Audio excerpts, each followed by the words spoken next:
Sarah Blake had always been invisible in Pine Creek, Oregon, and that's exactly how she needed it to be. The small mountain town sat nestled between towering pine forests and the rushing waters of the Cascade River, where everyone knew everyone's morning coffee order except hers.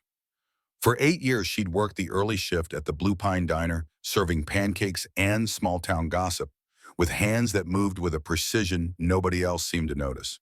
But every dawn before the first customer pushed through the diner's creaky door, locals heard something strange from the wooded area behind the Sierra's modest cabin.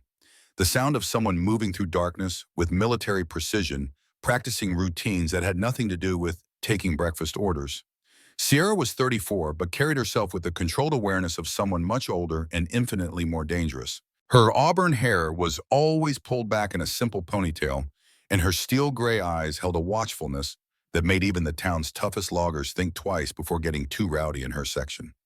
She wore the same uniform every day, black jeans, comfortable sneakers, and a Blue Pine Diner t-shirt that concealed the network of scars across her shoulders and arms, marks that told stories no waitress should know. The people of Pine Creek had their theories, of course. Barbara Nakamura, the diner's 60-year-old Japanese-American owner, suspected Sierra was running from an abusive relationship. Frank Delgado, the local sheriff and a regular at Booth, thought she might be in witness protection. The younger crowd whispered that she'd been in the military, pointing to the way she automatically scanned every entrance when someone new walked in and how she never sat with her back to a door. But Sierra answered only what needed answering, maintaining an invisible barrier that said, "This far and no further." She was polite but not friendly, helpful but not personal, and skilled at deflecting questions with a smile that never quite reached her eyes. What they didn't know was what sat hidden in the reinforced basement beneath her cabin, concealed by false walls and electromagnetic shielding. Inside that space, which didn't appear on any building permits or satellite images, was an arsenal that would make a Navy SEAL team jealous: weapons, communications equipment, survival gear, and a go-bag packed for immediate extraction. Sierra had spent years acquiring everything through channels no civilian should know about, maintaining readiness for a day she prayed would never come. Every piece of equipment was meticulously maintained, every battery charged, every weapon cleaned and ready. On the wall hung a tactical vest with one word stitched inside the collar: Phantom. It was a name she hadn't heard spoken aloud in 8 years, a ghost of a life that officially never existed. Every Sunday evening when the diner closed and the town settled into its weekend quiet, Sierra would descend into that hidden basement and run through combat drills in the darkness. Her hands would move across weapons with the familiarity of old friends. And for just a moment, the careful mask she wore would slip. In those moments, she wasn't Sierra Blake, the quiet waitress who knew everyone's coffee preferences. She was Vanessa Phantom Morgan, someone who had been trained to kill without hesitation and disappear without a trace. The town's morning rhythm was as predictable as clockwork. At 5:30 a.m., Sierra would unlock the Blue Pine Diner's front door, flip on the neon sign, and start the coffee brewing. By 6:00 a.m., Frank Delgado would lumber in for his usual black coffee, wheat toast, and 2 eggs over easy. At 6:15, the logging crews would arrive, loud and hungry, filling the air with talk of timber quotas and weekend plans. Sierra moved through these interactions like water, present but untouchable, efficient but emotionally distant. She remembered every order, anticipated every need, and deflected every attempt at personal conversation with practiced ease. The locals had learned to appreciate her competence without expecting intimacy. Barbara Nakamura often watched Sierra work with a mixture of admiration and concern. The woman was the best employee she'd ever had, never late, never sick, never distracted. But there was something almost mechanical about her perfection. Sometimes Barbara caught glimpses of something deeper, the way Sierra's hand would instinctively move toward her hip when someone entered unexpectedly, or how she could calculate exact change for a complex order without looking at the register. "You've got good instincts," Barbara had said once, watching Sierra diffuse a situation between 2 drunk loggers without raising her voice or calling for help. "Experience," Sierra had replied simply, already moving on to the next table. Frank Delgado had his own observations. In his 23 years as sheriff, he'd developed a sense for people who were more than they appeared. Sierra Blake registered on his radar like a low-frequency warning signal. Not dangerous exactly, but definitely not what she seemed. Her situational awareness was too sharp, her physical conditioning too precise for someone whose most strenuous daily activity was carrying coffee pots. He'd run her identification through every database he could access. Sierra Blake existed on paper, social security number, birth certificate, employment history, but it all felt somehow manufactured, too clean and linear for a real person's messy life. When he'd asked her once about her family, she'd simply said, "It's complicated," and changed the subject so smoothly that he didn't realize what had happened until later. The truth was that Sierra Blake had been carefully constructed 8 years ago by people who specialized in creating new identities for those who needed to disappear completely. The woman who served coffee at the Blue Pine Diner was a masterpiece of bureaucratic fiction designed to be unremarkable enough to avoid attention while providing enough documentation to satisfy casual scrutiny. But underneath that fabricated identity lay someone far more dangerous, Vanessa Phantom Morgan, former chief petty officer in naval special warfare who had been part of the most classified operations in U.S. military history.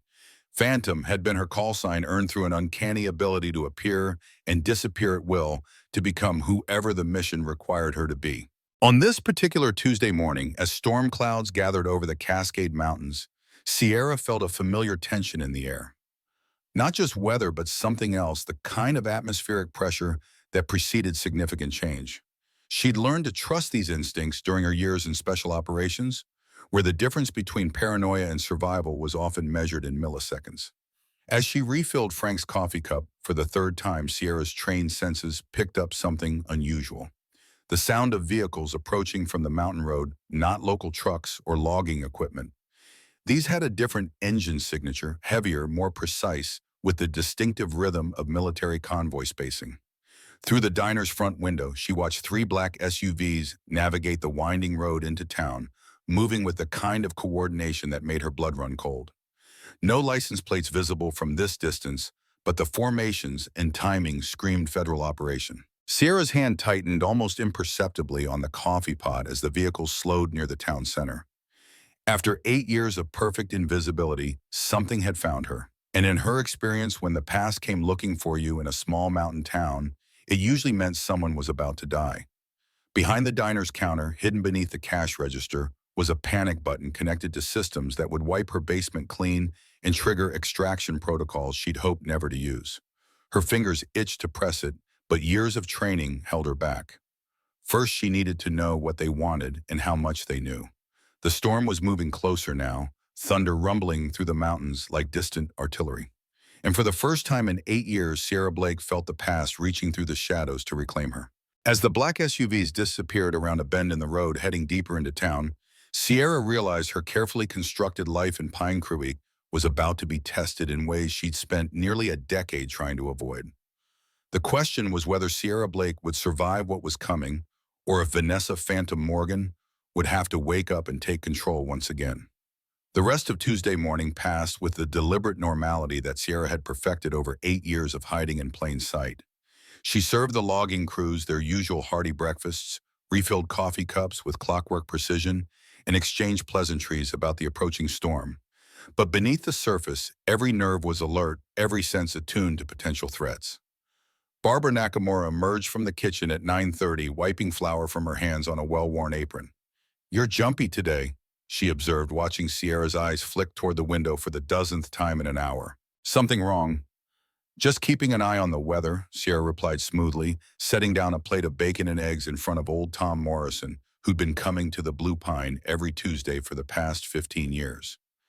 "That storm looks like it's going to be a big one." Barbara followed her gaze to the darkening sky. "Could be. Radio says we might get some flash flooding in the lower valleys." She paused, studying Sierra's face. "You sure that's all it is? You've been moving different today, more alert." Sierra's training kicked in automatically. Deflect, redirect, maintain cover. "You know how it is when the pressure drops. Makes everyone a little edgy." She managed a convincing smile. "Besides, Frank's been telling stories about his fishing trip again. Enough to make anyone nervous." From booth 3, Sheriff Delgado looked up from his newspaper with mock indignation. "Hey, now that was a legitimate 12-pound bass, and you know it." "Well, sure it was Frank," she called back, grateful for the distraction. Just like last month's 20-pound salmon that somehow got smaller every time you told the story. The familiar banter felt surreal given the tension coiling in her chest, but it was necessary. These people were her cover, her camouflage in a world where being unremarkable meant staying alive. They'd unknowingly protected her for 8 years simply by accepting her as part of their daily routine. At 10:15, the morning rush began to thin out. The logging crews headed to the forests, Frank returned to his patrol rounds, and the diner settled into the quieter rhythm of mid-morning. Sierra used the lull to perform what appeared to be routine cleaning, but was actually a systematic security sweep. She wiped down tables while checking sight lines and exit routes. She restocked the coffee station while noting which vehicles remained in the parking lot and which belonged to people still inside. She swept the floor while listening for unusual engine sounds or radio chatter from the direction the black SUVs had traveled. Everything appeared normal, but Sierra's instincts screamed otherwise. In her experience, the most dangerous moments were often the quietest ones, the calm before operators moved into position. "Sierra, honey, you want to take your break?" Barbara called from behind the counter. "I can handle things for a few minutes." "Thanks, but I'm good," Sierra replied, although part of her wanted to disappear into the woods behind the diner and activate every escape protocol she'd spent years preparing. Instead, she forced herself to maintain the routine. Breaking pattern now would only draw attention. At 10:45, her first real test arrived in the form of two strangers who entered the diner with the kind of casual alertness that screamed law enforcement. They were good dressed like traveling salesmen, moving with the relaxed confidence of people who belonged. But Sierra's trained eye caught the telltale signs, the slight bulge of concealed weapons, the way they automatically chose seats with clear views of all entrances, the microsecond pause as they scanned the room upon entry. "Morning, gentlemen," Sierra said, approaching their table with coffee pot in hand. "What can I get you?" "Coffee would be great," the taller one said, his accent carrying hints of Virginia. "We're passing through, wondering if you might recommend some local sites." Sierra poured their coffee with steady hands while her mind raced. The question was innocuous enough, but the timing was suspicious. "Depends what you're interested in. We've got some nice hiking trails up in the mountains, though. With this storm coming in, you might want to stick closer to town." "Actually," the shorter man said, "we heard there might be some interesting history around here. Stories about people who've made this place home after traveling extensively." And the phrase was carefully chosen, designed to probe without being specific. Sierra recognized the technique, intelligence gathering disguised as casual conversation. They were fishing testing to see if she'd react to coded language. "Well, Pine Creek's got its share of folks who came here looking for a quieter life. Mountains have a way of attracting people who prefer privacy." She refilled their cups while memorizing every detail, the way the tall one kept his right hand free and positioned near his waist, the small earpiece barely visible in the shorter man's left ear, the fact that neither had actually touched their coffee despite claiming to want it. "More coffee? That's interesting," the tall one pressed gently. "We're particularly interested in stories about people with specialized backgrounds. Military, perhaps." Sierra's blood chilled, but her expression never wavered. "You might want to talk to Frank Delgado, our sheriff. He was Army back in the day. Loves sharing war stories with anyone who'll listen." "Frank Delgado," the shorter man repeated, as if filing the name away. "Anyone else? Maybe someone who served more recently?" The directness of the question confirmed Sierra's suspicions. These weren't random travelers. They were advanced scouts gathering intelligence before a larger operation moved in. The black SUVs had been reconnaissance. These men were the follow-up. "Well, we appreciate the coffee and the conversation," the tall one said, leaving a $20 bill on the table, far too much for 2 cups of coffee, and clearly intended to ensure they'd be remembered positively. As they left, Sierra watched through the window as they walked to a sedan parked across the street. The vehicle had been positioned for optimal surveillance of the diner's front entrance.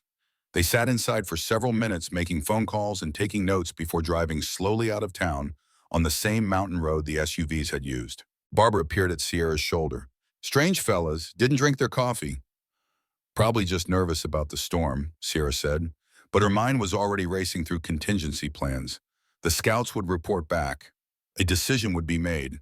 And soon, possibly within hours, her carefully constructed world would come crashing down. She spent the next hour serving lunch to locals while internally cataloging everything she'd need to survive what was coming. Her go bag was ready, her escape routes memorized, and her weapons cache fully stocked. But leaving meant abandoning 8 years of painstaking identity construction and putting everyone in Pine Creek at potential risk. More importantly, running meant never knowing why they'd found her or what they wanted. In Sierra's experience, unknown threats had a way of becoming persistent problems. Sometimes the only solution was to face them head on. As the afternoon wore on and storm clouds continued gathering over the mountains, Sierra Blake made a decision that would change everything. She wasn't going to run, not yet. Instead, she was going to wait and see exactly what kind of hell was heading her way. Because after 8 years of being invisible, Vanessa Phantom Morgan was curious to know who'd been clever enough to find her. At exactly 2:30 p.m., Sierra's shift ended. She hung her apron on the hook in the back room, said goodbye to Barbara, and walked the familiar trail through the pine forest to her cabin. Her movements were unhurried, her posture relaxed, but her mind was racing with tactical calculations. If she were being watched, and she had to assume any change in routine would signal awareness of the situation. Once inside her cabin, Sierra executed her daily pattern with meticulous precision, the same actions she had performed every afternoon for 8 years. Check the mail, wash the dishes in the sink, sweep the porch. Only after completing these tasks did she permit herself the security of her reinforced basement, accessed through a hidden entrance designed to appear as an ordinary closet. The basement was cool and dimly lit, a stark contrast to the rustic warmth of the cabin above. Here, surrounded by the tools of her former profession, Vanessa Morgan emerged from the persona of Sierra Blake. The transformation was subtle but profound, a straightening of posture, a sharpening of gaze movements, becoming more economical and precise. She moved to a secure communications terminal, concealed within what appeared to be an old ham radio setup. After entering a series of complex encryption codes, she established a connection to a frequency few people knew existed. Blackwater Base Authentication, Sierra Echo Alpha Lima 9-3. She transmitted in a voice devoid of the friendly lilt she used at the diner. The response was immediate. Authentication accepted. Stand by for secure connection. There was a brief pause before a new voice came on the line, female authoritative familiar. Chief Morgan, is it really you? Colonel Santos, Vanessa replied, recognizing her former commanding officer. I have a situation. Unknown elements have located my position. Need verification on current Phantom Tide status. Hold for secure protocols, Santos responded. While waiting, Vanessa moved to a wall-mounted case containing her primary combat gear. The tactical vest inside bore the call sign Phantom, stitched in black thread visible only under infrared light. She ran her fingers over the familiar material, a physical link to the life she had left behind. The radio crackled back to life. Secure line established. This is Colonel Patricia Santos. Report your status, Chief. 2 advanced scouts made contact at my primary location approximately 4 hours ago. Professional, disciplined, likely former military. 3 black SUVs conducted reconnaissance earlier this morning. Pattern suggests organized operation rather than chance encounter. Understood, Santos replied. We've been attempting to locate you for the past 72 hours. Admiral William Blackwood has gone rogue. He's systematically eliminating former Phantom Tide operators. Vanessa absorbed this information without visible reaction, though the implications were staggering. Admiral Blackwood had been their commander, the architect of the Phantom Tide program, a classified initiative that had trained the most elite covert operators in naval special warfare history. Casualties, she asked simply. 3 confirmed in the past month, 2 missing. Motive. Intelligence suggests Blackwood is preparing to auction classified operational files to hostile entities. Files that include complete profiles on all surviving Phantom Tide personnel. Their elimination appears to be a cleanup operation to prevent interference. Vanessa's mind raced through the implications. My brother. There was a pause on the line. Nathan Morgan is a live chief. He was recovered from a black site prison 3 years ago after being captured during the Mogadishu operation. He's been in protected status since, but we lost contact with his security detail 24 hours ago. The news that Nathan, her little brother and fellow Phantom Tide operator, was alive after 8 years of believing him dead sent a shock through Vanessa's system. She had mourned him, carried the guilt of his supposed death, built her new life on the foundation of that loss. I'm dispatching a team to your location, Santos continued. Colonel James Reynolds is leading the extraction. Authentication code Kingfisher 77 Alpha. Colonel James Iron Jim Reynolds, the legendary SEAL commander, who had overseen their training, the man who had fought to allow the first female operators into the program against significant opposition. If Reynolds was coming personally, the situation was even more critical than Santos had indicated. Understood, Vanessa replied. Expected arrival. Team is already in your vicinity. Reynolds insisted on establishing advanced position before making contact. That explained the reconnaissance. It wasn't Blackwood's people she had spotted, but Reynolds preparing for extraction. But if Reynolds was already here, then Blackwood's forces couldn't be far behind.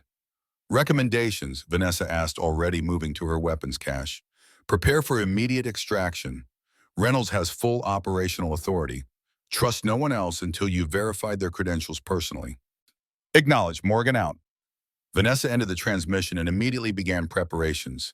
She selected a Glock 19 with suppressor and 3 spare magazines, secured a ceramic combat knife to her ankle, and donned a lightweight armored vest beneath her civilian clothing.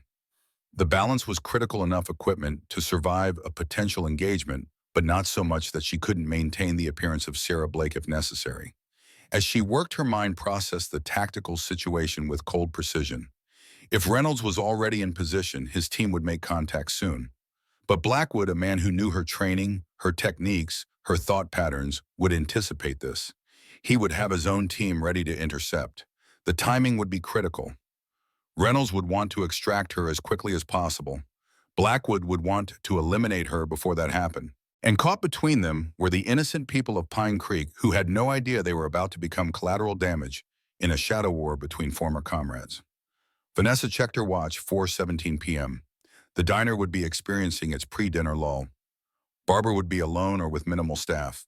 Frank would be making his afternoon patrol route through town. The logging crews wouldn't return until around 6:00 p.m. She made a decision. If Reynolds was coming to extract her, she needed to ensure the safety of the town first. These people had unknowingly sheltered her for 8 years. She wouldn't abandon them to Blackwood's operators, who would undoubtedly view them as potential intelligence sources or, worse, acceptable collateral damage. Vanessa retrieved her secure phone and dialed the diner's number. Blue Pine Diner, Barbara's cheerful voice answered. Barbara, it's Sierra, she said, allowing urgency to color her tone. I need you to listen carefully. Lock the diner now. Go home. Stay there. Don't open your door for anyone you don't know personally. There was a moment of silence before Barbara responded, her voice suddenly serious. Sierra, what's happening? No time to explain. Please trust me. Your life may depend on it. Another pause. All right, I'm going. Thank you, Vanessa said, genuine emotion breaking through her operational persona for a moment. I'll explain everything when I can. She ended the call and immediately dialed the sheriff's office. Pine Creek Sheriff's Department, came the bored voice of the department's sole dispatcher. This is Sierra Blake. I need to speak with Sheriff Delgado immediately. It's an emergency. He's on patrol, but I can radio. Do it now, Vanessa interrupted, her voice carrying the unmistakable authority of command. 30 seconds later, Frank's voice came on the line. Sierra, what's going on? Frank, we have a situation, Vanessa said, dropping all pretense of being a simple waitress. Armed men are coming to Pine Creek. They're professionals, extremely dangerous, and they won't hesitate to hurt people to get what they want. To his credit, Frank didn't waste time questioning her. How many? What kind of weapons? What's their target? Unknown numbers, military-grade weapons and training. And their target is me. You, Frank repeated, his voice flat. Sierra, who the hell are you? That's a longer conversation than we have time for right now. What matters is getting people off the streets and into secure locations. These men will use civilians as leverage if necessary. She could almost hear Frank processing this information, the sheriff's tactical mind overriding his personal questions. I'll start evacuations, but I've got 3 deputies total, Sierra. Not exactly equipped for a military incursion. I know, help is coming, but we need to minimize civilian exposure in the meantime. Get everyone you can to the old mine access tunnels on the north side. They're defensible and have multiple exit points. How do you know about, Frank began, then stopped himself. Never mind, I'll start moving people. But Sierra, when this is over, you and I are going to have a long conversation. If we survive, I promise to tell you everything, Vanessa replied, meaning it. One more thing, if you see men in black tactical gear, do not engage. Hide your people and stay out of sight.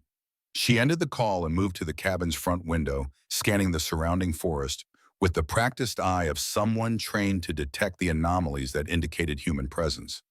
The woods appeared empty, but Vanessa knew better than most how deceptive appearances could be. The storm clouds had darkened, casting premature shadows across the clearing where her cabin stood. Thunder rumbled closer now, nature's artillery providing a fitting backdrop to the conflict she knew was coming. Vanessa checked her watch again, 4:32 p.m. Time to make a decision, wait for Reynolds' team to contact her, or move to a more defensible position. The sound of a branch snapping in the woods behind her cabin made the decision for her. Someone was approaching, moving with the careful discipline of a trained operator, but not quite silent enough for the ears of someone with Vanessa's experience. She moved away from the window, positioning herself beside the door, where she would have the advantage of surprise. Her hand slid to the Glock secured at the small of her back, but she didn't draw it yet. Positive identification first. That was the protocol. Soft footsteps approached her porch, then stopped. A moment of silence followed, during which Vanessa knew she was being observed, assessed for threat level. A knock at the door, 3 quick taps, paused 2 slower ones. The old recognition pattern from Phantom Tide operations. Vanessa didn't immediately respond. Blackwood knew those patterns as well as she did. "Chief Morgan," came a low male voice from the other side of the door. "Colonel James Reynolds, Authentication Kingfisher, 77 Alpha." The voice matched the man she remembered, but 8 years was a long time and voices could be imitated. Vanessa remained silent, waiting. "The night you qualified for Phantom Tide," the voice continued, "you told me that allowing women into special operations wasn't about equality, it was about effectiveness. That enemies don't check gender before they shoot, so neither should we." No one else heard that conversation. That was something only the real Reynolds would know, a private moment that had never been recorded in any official documentation. Vanessa moved to the door and opened it, weapon held discreetly behind her leg, ready, but not threatening.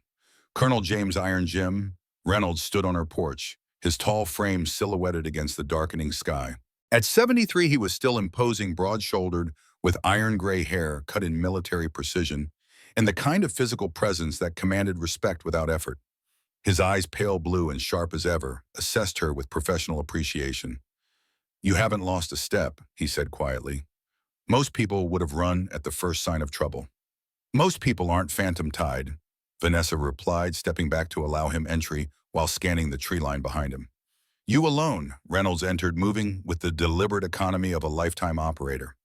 "Advanced team only. Lieutenant Commander Ryan Garrett and his squad are establishing a perimeter around town. We need to move quickly. Blackwood's forces are less than 30 minutes out." Vanessa closed the door, keeping clear of the windows. "Santos briefed me on the situation. Nathan's alive." It wasn't a question, but Reynolds nodded anyway. "We found him 3 years ago in a private military contractor's detention facility. He'd been held since Mogadishu initially by local warlords, then transferred through a series of black sites. By the time we located him, Blackwood had already acquired him for what he called special projects." "What did they do to him?" Vanessa asked, her voice controlled despite the rage building beneath her professional exterior. Reynolds' expression darkened. "Psychological conditioning, experimental interrogation techniques. They broke him down systematically. Sleep deprivation, sensory manipulation, chemical interventions. When we found him, he couldn't even remember his own name. But he recovered," Vanessa pressed, needing to know the full truth about her brother. "Partially," Reynolds admitted, his voice heavy with regret. "The physical damage healed. The psychological wounds, they're deeper.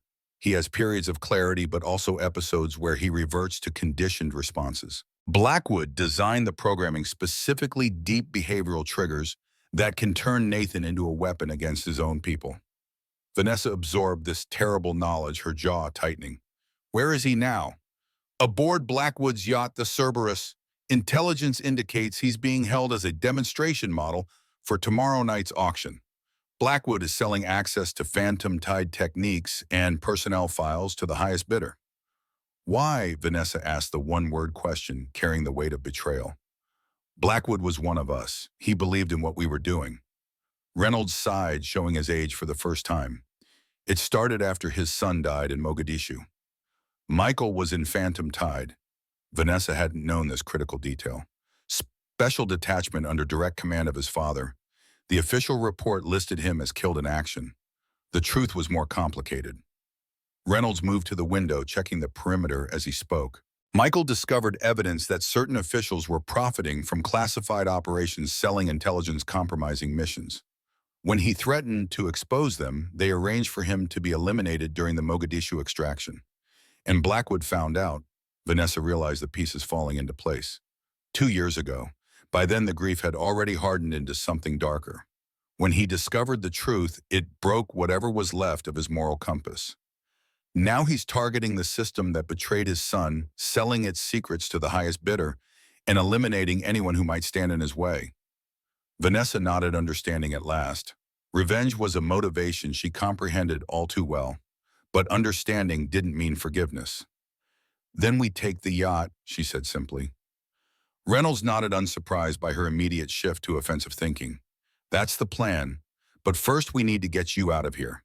Garrett's team will extract us to a secure location where we can prepare for the maritime operation." "We need to secure the town first," Vanessa countered. "I've warned Barbara and Frank, but civilians are still at risk. Blackwood won't hesitate to use them as leverage." "Agreed." Reynolds said, respect evident in his tone. He had always appreciated her insistence on civilian protection even when it complicated operations. "Garrett is coordinating with your sheriff to establish evacuation routes. But our primary objective has to be your extraction. You're the only one who's faced Blackwood in operational conditions and survived." Vanessa moved to her hidden basement entrance. "I need 5 minutes to gather essential equipment. Then we move." Reynolds followed her down the stairs, his eyebrows rising slightly at the sophisticated setup she had maintained. "Impressive. You've been expecting this day for 8 years." "Hoping it wouldn't come," Vanessa corrected, retrieving her primary tactical gear from its storage location. "Planning for it anyway." She quickly changed into combat attire: black tactical pants, moisture-wicking compression shirt, lightweight armored vest. The movements were practiced, efficient muscle memory from thousands of similar preparations. With each piece of gear, Sierra Blake receded further, and Vanessa Phantom Morgan re-emerged. "How did Blackwood find me?" she asked as she worked. "My cover was perfect." "It was," Reynolds confirmed. "But Blackwood didn't find you through conventional means. He found you through your brother." Vanessa's hands paused momentarily. "Explain." "The psychological conditioning Nathan underwent included memory extraction techniques. They were trying to access his knowledge of Phantom Tide operational methods, but they also recovered fragments of personal memories, including conversations about places you both had discussed as potential retirement locations." Pine Creek was on that list, Vanessa realized. One of 17 locations. Blackwood's teams have been systematically checking each one. "You're the last surviving Phantom Tide operator he hasn't accounted for." Vanessa completed her preparations, securing additional magazines and equipment to her tactical vest. The weight was familiar, comforting in its way, the tools of a profession she had excelled at. "Ready," she said simply. Reynolds nodded, then activated his secure comm unit. "Garrett status report." "Perimeter established," came the immediate response. "Evacuation in progress." "Multiple vehicles approaching from the south access road." "Profile matches, hostile forces." "Time frame, 20 minutes, maybe less." Reynolds looked at Vanessa. "We're out of time. Extraction vehicle is positioned half a mile east of your location. We move now." They emerged from the basement, Vanessa taking one final look at the cabin that had been her home for 8 years. The simple furnishings, the worn, comfortable chair, where she'd spent countless evenings reading, the small kitchen, where she'd prepared solitary meals. All of it had been part of Sierra Blake's life. That life was ending, now replaced by the deadly purpose that had once defined her existence. As they stepped onto the porch, the storm finally broke. Rain began to fall in heavy sheets, reducing visibility and creating a natural sound cover for their movement. Vanessa nodded in grim approval. Tactical advantages came in many forms. "East Access Trail," she said, pointing toward a barely visible path leading into the dense forest, "follows a natural depression that won't appear on standard topographical maps. Reynolds fell in behind her as she led the way, moving with the fluid confidence of someone navigating familiar territory. The rain intensified, plastering her hair to her scalp and running in rivulets down her face, but Vanessa ignored the discomfort. Physical conditions were irrelevant. The mission was all that mattered. They had covered perhaps a quarter mile when the first explosion rocked the forest behind them. Vanessa turned to see a plume of smoke rising from the direction of her cabin, visible even through the curtain of rain and the thickening foliage. Blackwood's not taking chances, Reynolds observed grimly. Scorched earth approach. He never did believe in subtle, Vanessa replied, increasing their pace. 300 meters to the extraction point. They moved through the forest like shadows, two operators with decades of combined experience in covert movement. Despite the age difference, Reynolds kept pace without difficulty, demonstrating the physical conditioning that had made him legendary in special operations circles. As they approached the extraction point, a small clearing accessible by a narrow dirt road, Vanessa's instincts flared a warning. She raised her fist in the universal military signal to halt, then dropped to a crouch, scanning the area ahead. Reynolds knelt beside her, his own senses alert. Problem. The clearing's too exposed, she murmured, eyes narrowing as she studied the terrain. Perfect position for an ambush. Before Reynolds could respond, the sound of approaching vehicles reached them, engines growling as they navigated the rough forest road. Extraction team, Vanessa questioned. Reynolds shook his head. Sweetie, son, too soon. Garrett's people are still establishing the evacuation corridor. Blackwood, Vanessa concluded. He anticipated your extraction route. Impossible. We established the route less than 2 hours ago. Unless someone on your team is compromised. The implication hung between them for a moment before Reynolds activated his comm again. Garrett, we have unknown vehicles approaching the primary extraction point. Possible compromise of operational security. The response was immediate. Understood. Fall back to secondary extraction point. We'll reroute team. Vanessa was already moving, leading Reynolds away from the clearing toward a different route. There's an old Forest Service road 2 kilometers north, less direct but more defensible. They had covered perhaps half that distance when the sound of pursuit reached them, multiple individuals moving through the forest with the disciplined quiet of trained operators. Blackwood's people had picked up their trail. How many? Reynolds asked quietly as they took cover behind a fallen tree. Vanessa listened intently, filtering the sounds of the storm from the telltale indicators of human movement. At least 6 moving in standard search pattern, professional. Options. Vanessa studied the terrain, her mind calculating distances. Angles cover positions, the tactical geometry of survival. We can't outrun them, not with this terrain and visibility. Engagement. She shook her head. Numbers aren't in our favor. We need to disappear. A ghost of a smile touched Reynolds' lips. They don't call you Phantom for nothing. Vanessa pointed to a rocky outcropping about 50 meters to their left. That formation sits above an old bear den. Natural cave system, accessible but not obvious. We hole up, let them pass, then move to the secondary extraction point. Lead the way. They moved with careful precision, using the storm's cover to mask their approach to the rock formation.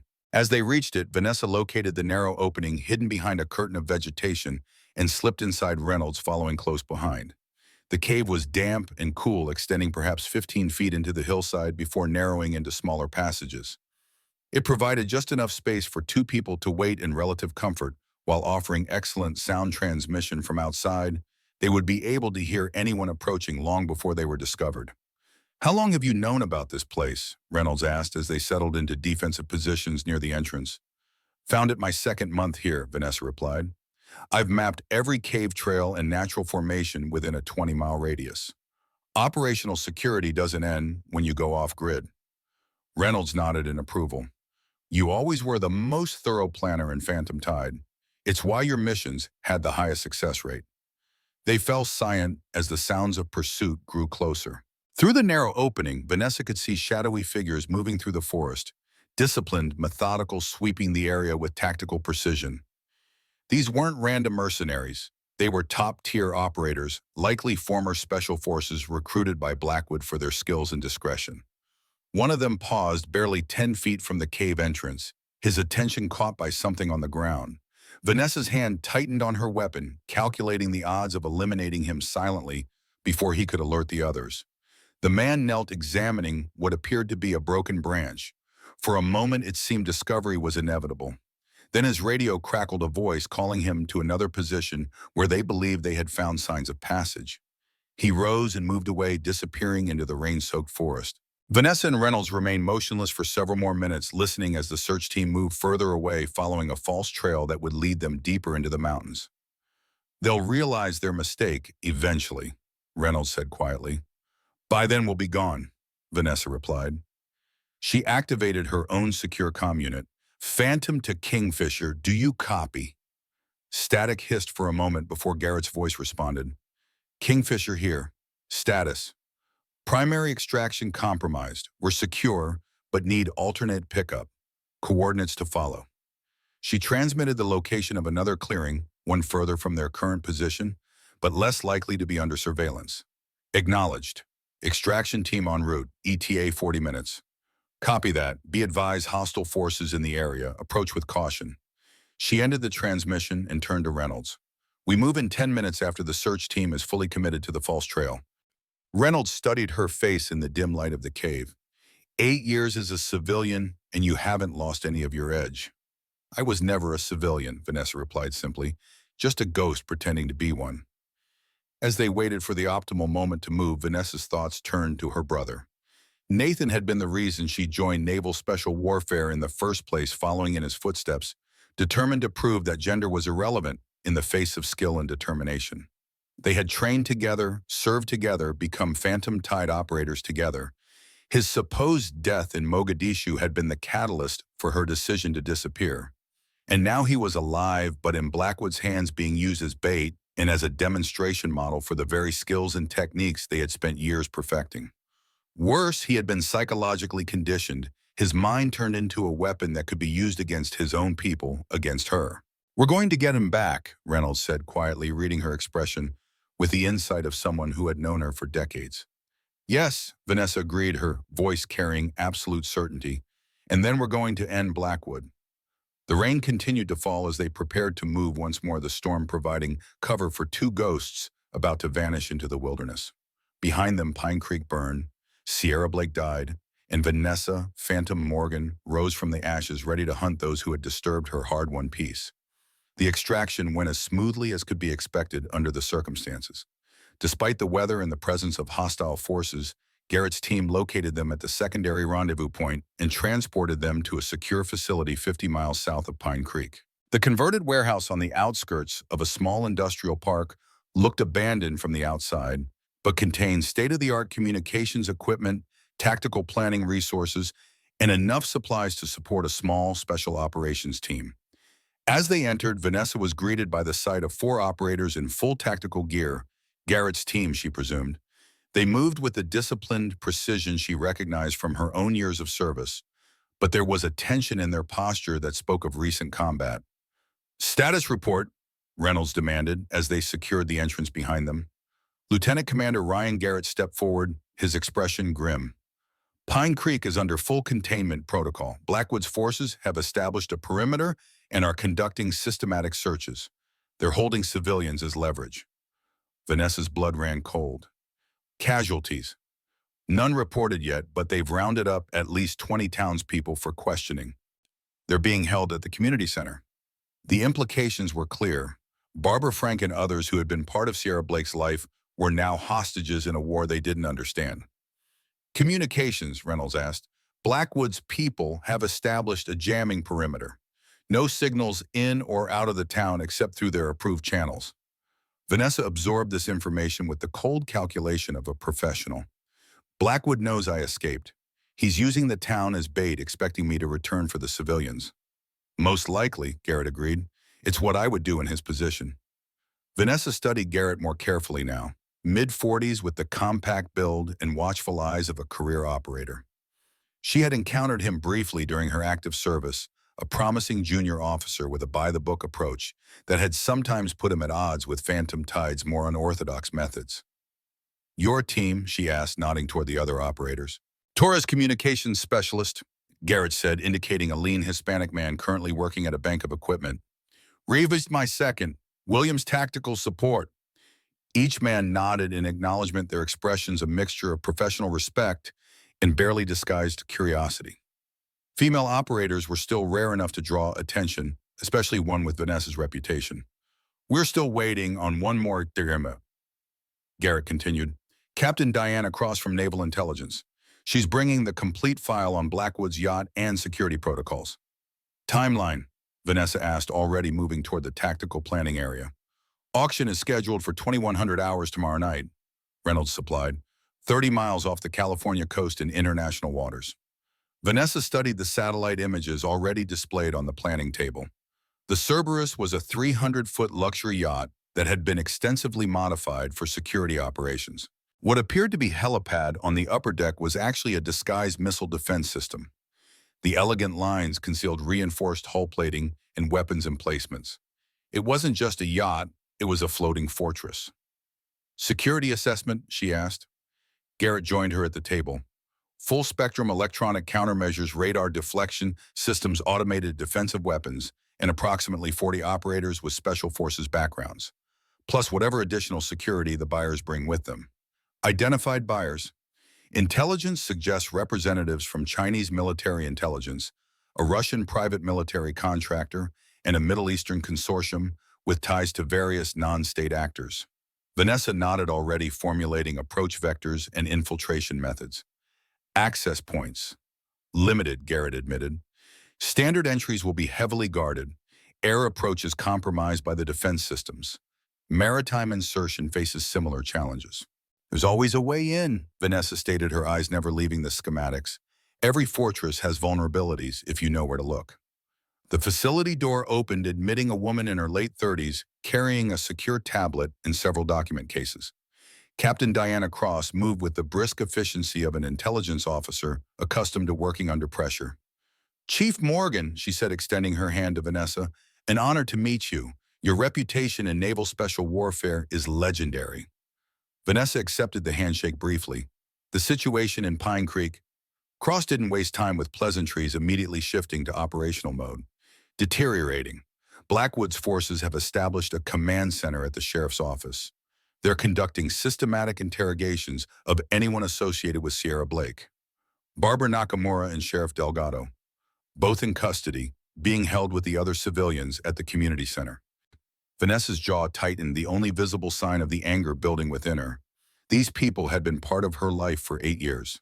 They had offered friendship, community, and unwitting protection. She would not abandon them to Blackwood's interrogators. We need to extract the civilians before we move on the yacht, she stated, her tone making it clear this wasn't a suggestion. Garrett frowned. With respect, Chief, our primary mission is to prevent the intelligence auction and recover your brother. We don't have the manpower for a rescue operation in Pine Creek and a maritime assault. Then we'll make do with what we have, Vanessa replied, her voice carrying the absolute authority that had once made her Phantom Tide's most effective team leader. Those people are in danger because of me. I will not leave them to Blackwood's tender mercies. Reynolds, who had been observing silently, stepped forward. She's right. These civilians are effectively prisoners of war in a conflict they don't understand. Extraction takes priority. Garrett looked like he wanted to argue further, but recognized the combined weight of Reynolds's command authority and Vanessa's operational expertise. What's your plan?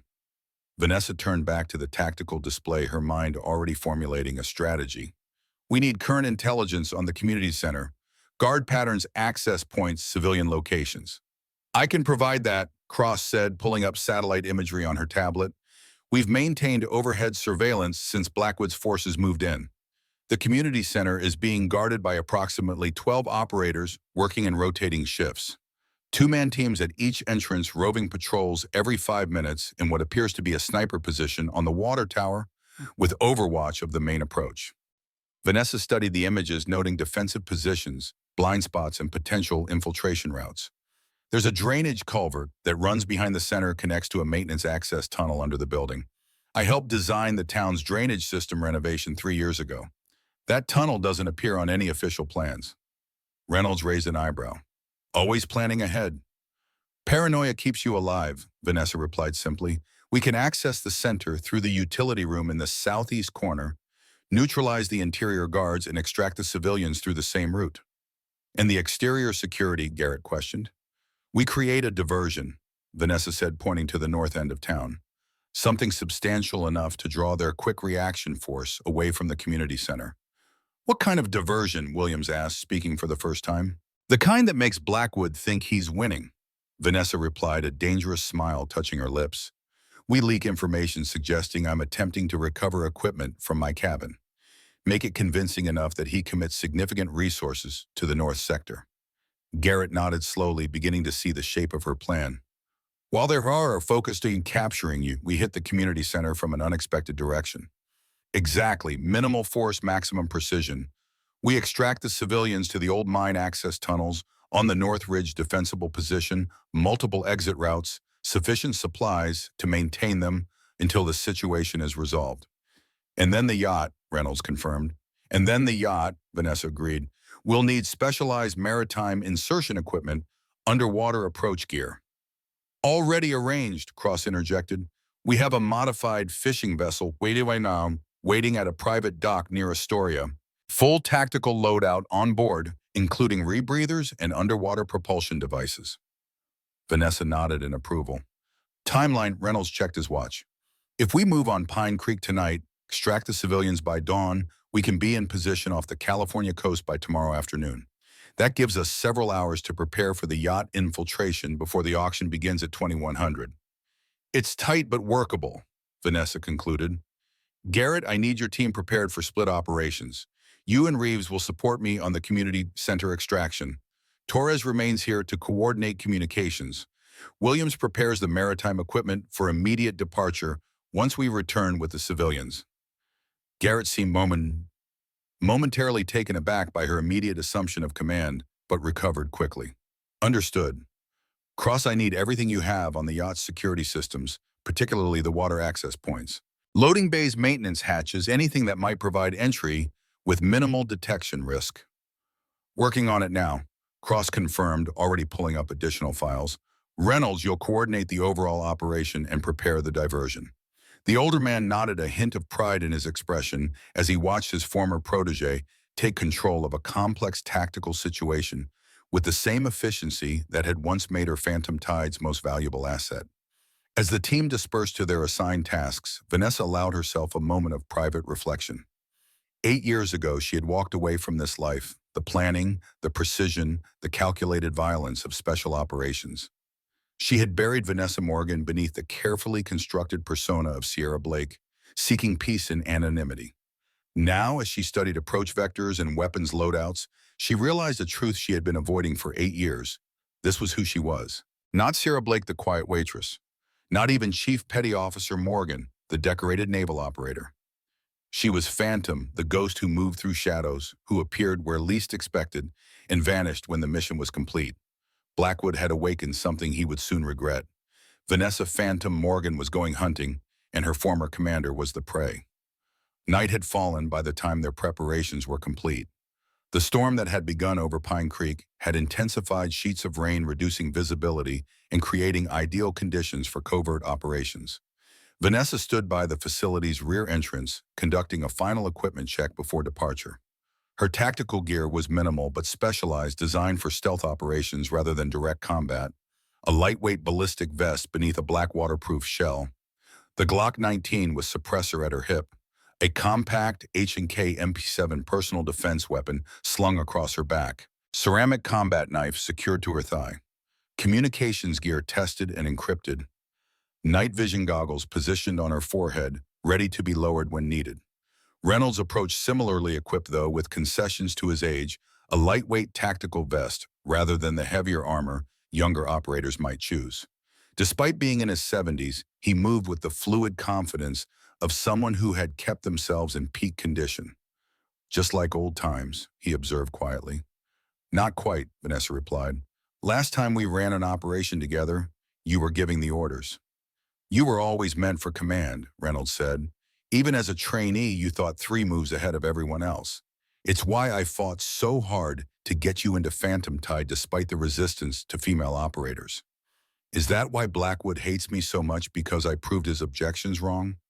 Reynolds considered this. Partly.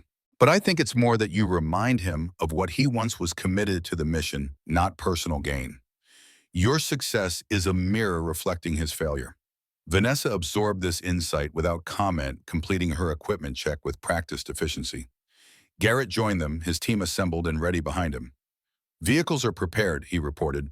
Modified SUVs with countermeasures against electronic tracking. Will approach to within 2 miles of Pine Creek, then proceed on foot to minimize detection risk. Cross, Vanessa inquired. Maintaining position here to coordinate communications and prepare for the maritime phase, Reynolds confirmed.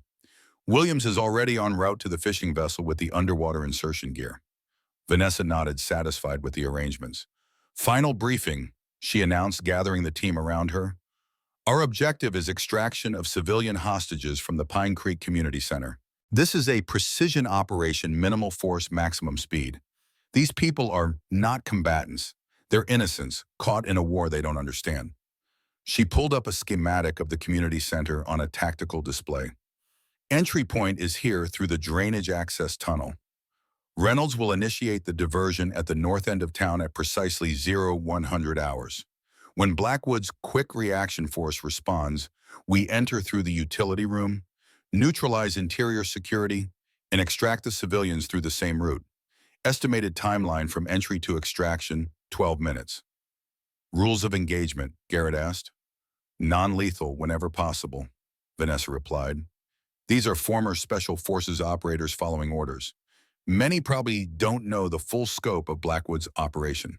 However, her voice hardened. If they threaten civilians, all restrictions are lifted. Protect the innocents at all costs. The team nodded in grim understanding. Special operators live by a code that placed mission success and team survival above all else, but protection of non-combatants remained a core value for those who served honorably. Communications protocol, Vanessa continued. Encrypted Channel 3 authentication codes refreshed every 30 minutes. If you're compromised, execute communication blackout and proceed to extraction point alpha. Questions. There were none. Each operator understood their role, the objectives, and the risks. This was what they had trained for: complex, high-risk operations with minimal support and maximum consequences. Then we move, Vanessa concluded. And remember, these are my people we're rescuing. I've lived among them for 8 years.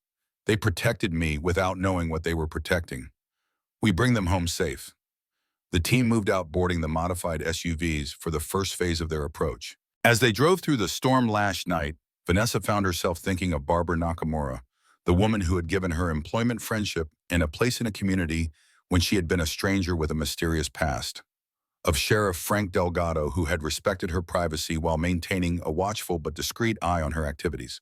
Of the loggers, postal workers, and other townspeople who had accepted Sierra Blake as one of their own. She had lied to these people for 8 years. Her entire relationship with them had been built on a carefully constructed fiction.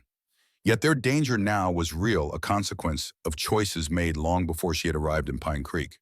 Choices made by Blackwood, who had corrupted everything the Phantom Tide program had stood for. The SUVs followed secondary roads through the mountains, avoiding the main approaches to Pine Creek, where Blackwood's forces would have established checkpoints. 2 miles from the town limits, they pulled onto a disused logging track and concealed the vehicles beneath camouflage netting. From here, they would proceed on foot, moving through forests that Vanessa had spent 8 years mapping, memorizing, and using for her own training. This was her territory, and despite Blackwood's resources and personnel, she held the advantage of intimate local knowledge. Weather's deteriorating, Garrett observed as they prepared to move out. Visibility down to less than 50 meters in some areas. Good, Vanessa replied, lowering her night vision goggles. Gives us cover for approach and extraction. They moved through the forest in tactical formation, Vanessa on point, leading them along trails invisible to anyone without her specialized knowledge of the terrain. The rain fell in sheets, soaking through their waterproof gear, but none complained. Discomfort was an expected companion in special operations. After 40 minutes of careful movement, they reached an observation point overlooking Pine Creek. The town lay dark and seemingly abandoned, but Vanessa's enhanced vision detected the disciplined movements of patrols, Blackwood's forces establishing a security cordon around the community center and other key locations. Chimera operators, she murmured, recognizing the tactical patterns, former special forces highly trained. Chimera, Garrett questioned quietly. Blackwood's private military organization, Reynolds explained, built from disaffected operators, and intelligence officers who share his view that traditional command structures have become too politically constrained. How many, Reeves asked, scanning the town through his own enhanced optics. At least 30, possibly more, Vanessa estimated. Standard containment protocol, establish perimeter control, key infrastructure, neutralize potential resistance. Pretty heavy response for a small town, Garrett observed. Blackwood doesn't believe in half measures, Vanessa replied, and he knows what I'm capable of. They observed for several more minutes, identifying patrol patterns, communications protocols, and potential weaknesses in the security cordon. Vanessa's attention focused particularly on the community center, a single-story building that had once hosted town meetings and Friday night dances, now converted into a makeshift detention facility. There, she pointed, indicating a barely visible drainage grate behind the building. That's our entry point, leads directly to the maintenance tunnel I mentioned. Reynolds checked his watch. 30 minutes to diversion initiation. We need to be in position by then. They descended from the observation point, moving through the storm-shrouded darkness with the silent efficiency that marked elite operators. Vanessa led them on a circuitous route that avoided the established patrol patterns, utilizing terrain features that wouldn't appear on standard tactical maps. At the edge of town, they paused while Vanessa conducted a final security check. Satisfied that their approach remained undetected, she led them toward the drainage grate, staying within the shadows cast by buildings and trees.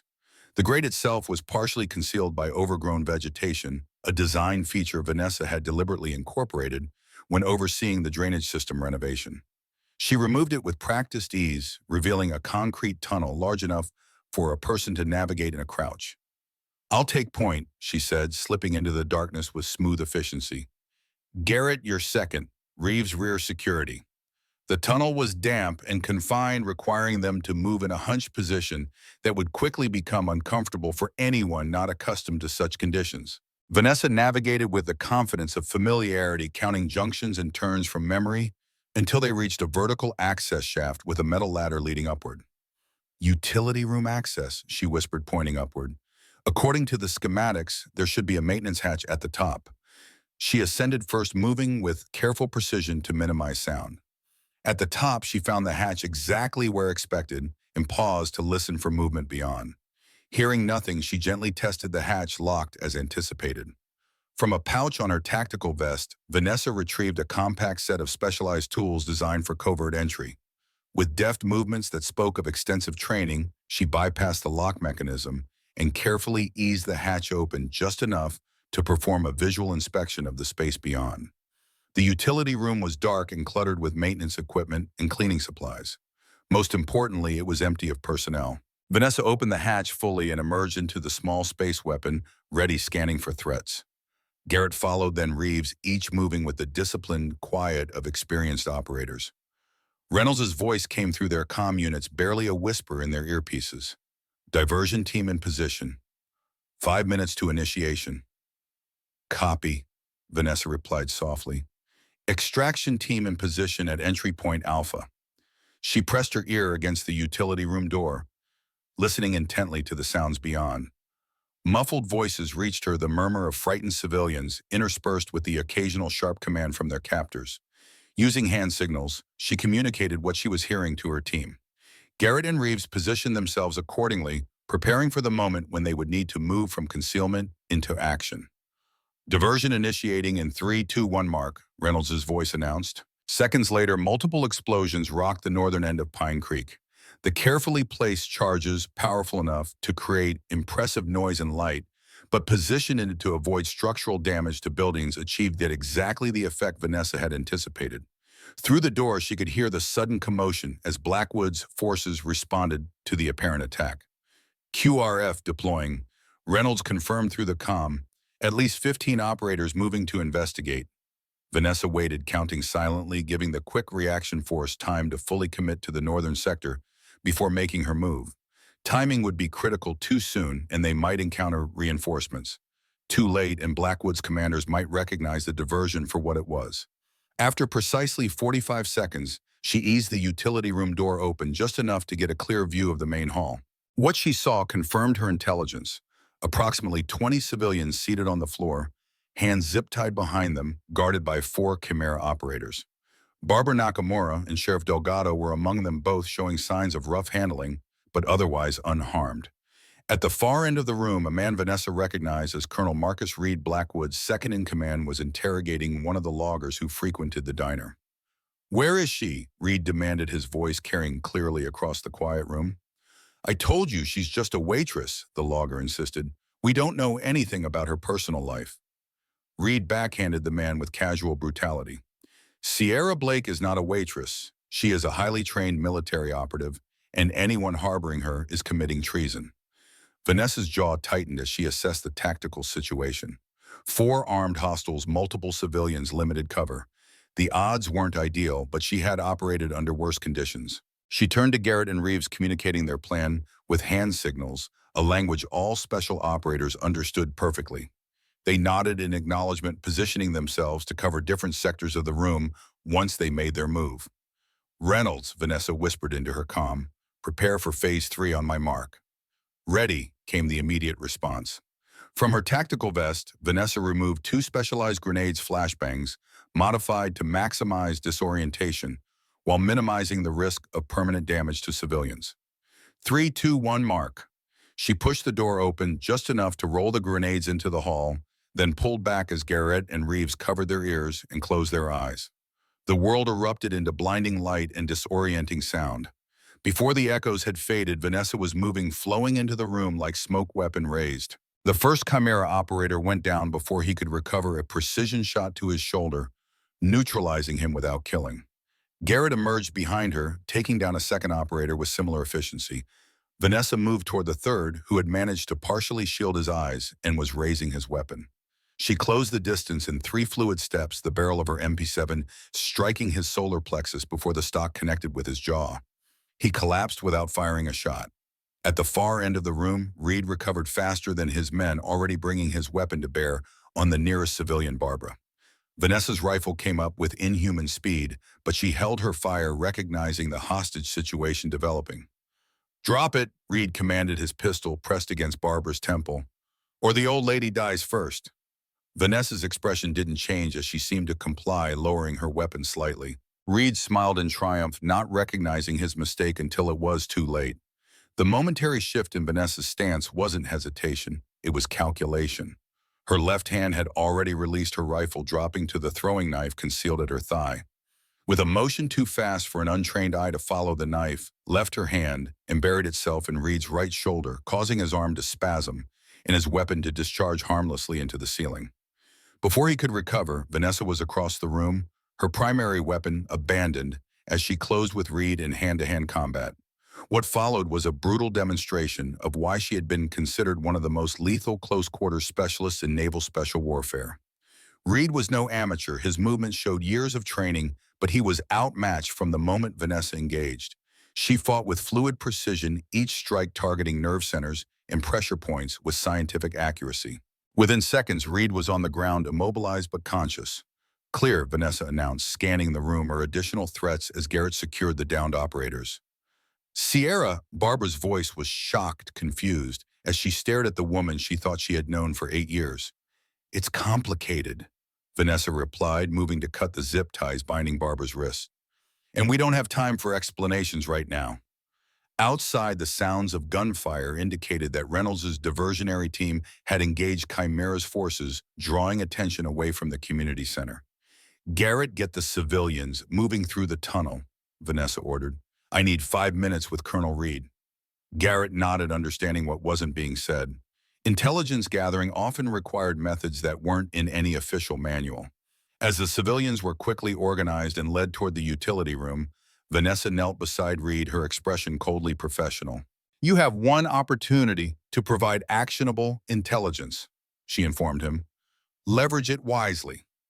Reed spat blood onto the floor. "Go to hell, Phantom." Vanessa's smile didn't reach her eyes. "I've been there. Right now you should be more concerned with your own destination."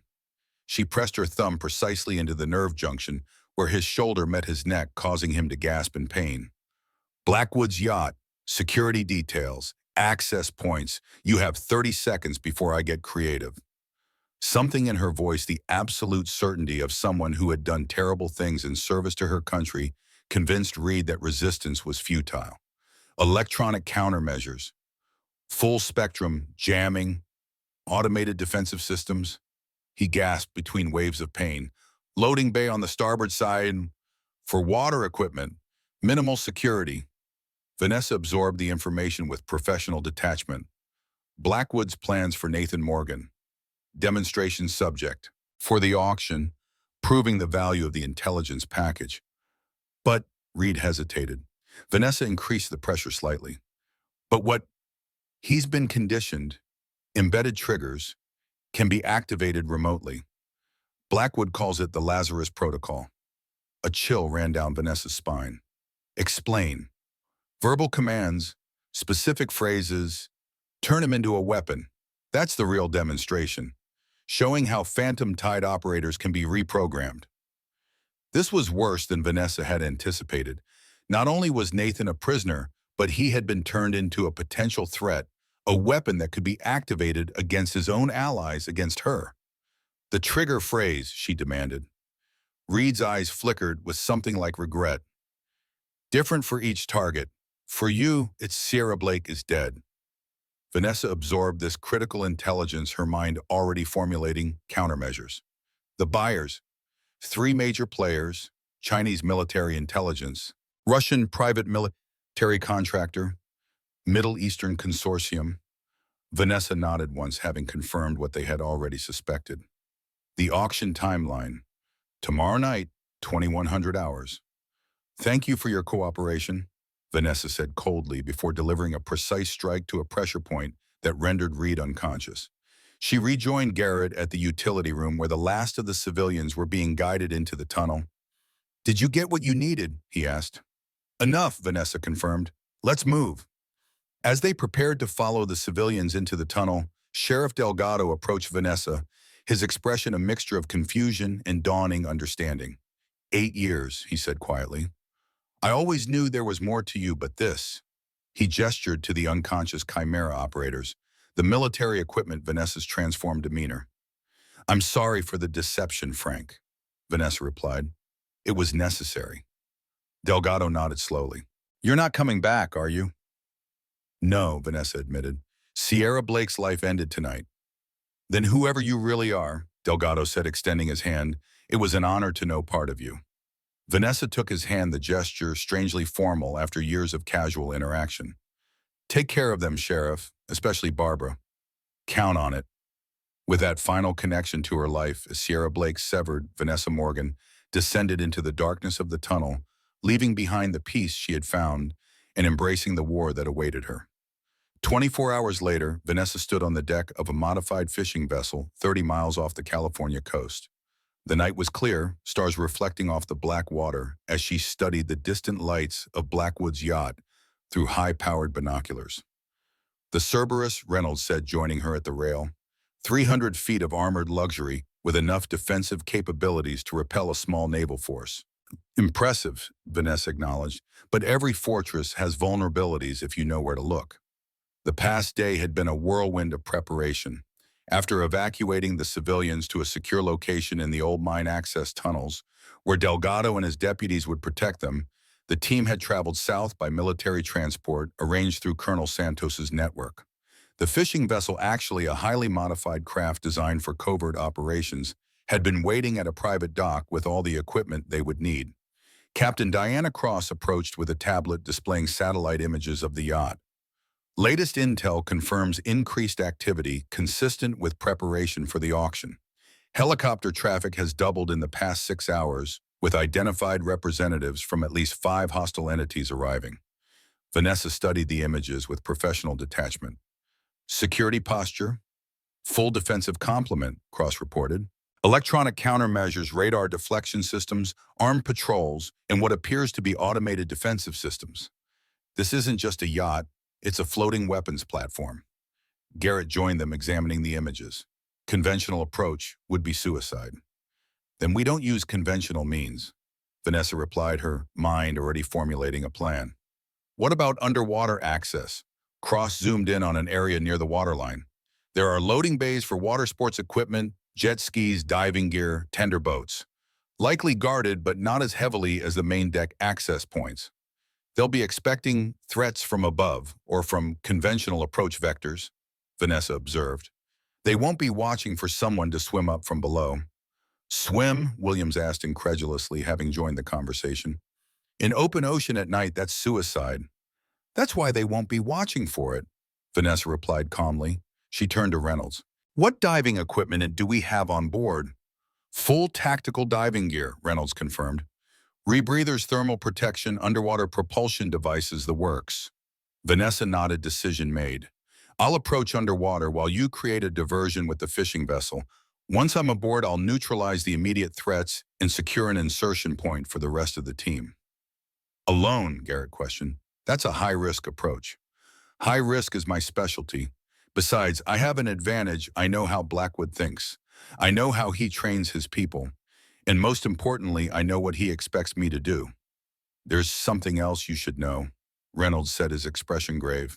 From what we've gathered from Reed's intelligence and our other sources, Blackwood has implemented what he calls the Lazarus Protocol with Nathan. Reed mentioned that, Vanessa confirmed, some kind of psychological trigger system. It's more than that, Cross interjected. Based on our analysis, Blackwood has embedded multiple trigger phrases and countermeasures. Nathan has been conditioned to respond violently to specific stimuli, particularly against former teammates. Including me, Vanessa concluded. Especially you, Reynolds confirmed. You're the biggest threat to Blackwood, and he knows it. Nathan has been programmed to target you specifically if activated. Vanessa absorbed this information, her tactical mind already adapting the plan. Then I need to be prepared for the possibility that my own brother will try to kill me. Can we deprogram him? Garrett asked. Not in the field, Cross replied. This kind of conditioning requires specialized psychological intervention under controlled conditions. So my first priority is to neutralize Nathan without harming him, Vanessa said, the cold calculus of special operations overriding her personal feelings. Then secure Blackwood in the intelligence package. Reynolds studied her face for a moment before nodding. You always were the most unpredictable operator in Phantom Tide. It's why your missions had the highest success rate. Vanessa turned back to the distant yacht, her resolve hardening as she thought of her brother alive, after all these years, now being used as a weapon by the man who had once been their mentor. Let's get ready, she said simply. The preparation was methodical, each piece of equipment checked and double-checked with the precision that characterized special operations. Vanessa donned a black tactical wetsuit designed to minimize thermal signature while providing protection from the cold ocean waters. Next came the rebreather, a closed-circuit diving system that recycled her breath, eliminating telltale bubbles that might give away her position. As she prepared, Reynolds approached with a small case. You might want these, he said, opening it to reveal a set of specialized weapons, a knife with a blackened blade designed for underwater use, a compact handgun modified to fire underwater, and several devices that look like miniature mines. Adhesive charges, Reynolds explained, noting her interest in the latter. Designed for underwater placement against hull structures, low yield but highly effective for creating entry points or disabling propulsion systems. Vanessa secured the weapons to her dive gear with practiced efficiency. Extraction plan, she asked. Once you've secured access, signal us using this. Reynolds handed her a small transmitter. We'll approach under the guise of a fishing vessel having mechanical trouble. If everything goes to hell, he paused. Extract the team and complete the mission, Vanessa finished for him. Nathan comes out and Blackwood doesn't, regardless of what happens to me. Reynolds' expression tightened, but he nodded. Both understood the nature of their profession. The mission came first always. As final preparations were made, Garrett approached Vanessa, his expression serious. I misjudged you, he admitted quietly. When they assigned me to extract a female operator, I had reservations. Because women don't belong in special operations, Vanessa asked, her tone neutral rather than accusatory. Because the standards exist for a reason, Garrett clarified. I believe they had been lowered to accommodate political pressure. Vanessa checked her underwater propulsion device, her movements precise and efficient. And now I've seen you operate, Garrett said simply. Gender is irrelevant. You're the most capable operator I've ever worked with. Vanessa nodded once, accepting the professional assessment for what it was. Watch for my signal, she said, completing her preparations.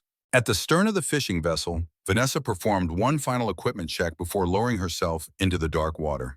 The ocean was cold, but her wetsuit provided adequate protection as she activated her underwater propulsion device and began the long approach to the Cerberus. The swim was a nightmare of cold water, crushing depth and navigation by instruments alone.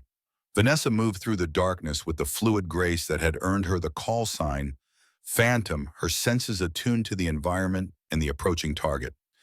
After nearly 40 minutes of swimming, she reached the massive hull of the yacht, its black form looming above her like a metal cliff. Using the information provided by Reed, she navigated to the starboard side, locating the water sports bay, where tender boats and jet skis would be launched. The loading door was closed as expected, but alongside it was a smaller access hatch, likely for maintenance or emergency use. Vanessa attached herself to the hull using magnetic clamps, then began the delicate process of bypassing the electronic locks and pressure seals. It was painstaking work requiring absolute precision, made more challenging by the constant movement of the ocean. After several tense minutes, she was rewarded with the faint click of disengaging locks. Carefully, she opened the hatch just enough to slip through, emerging into a dimly lit maintenance space adjacent to the main water sports bay. Vanessa removed her diving gear efficiently, securing it in a concealed location before retrieving the weapons she had brought.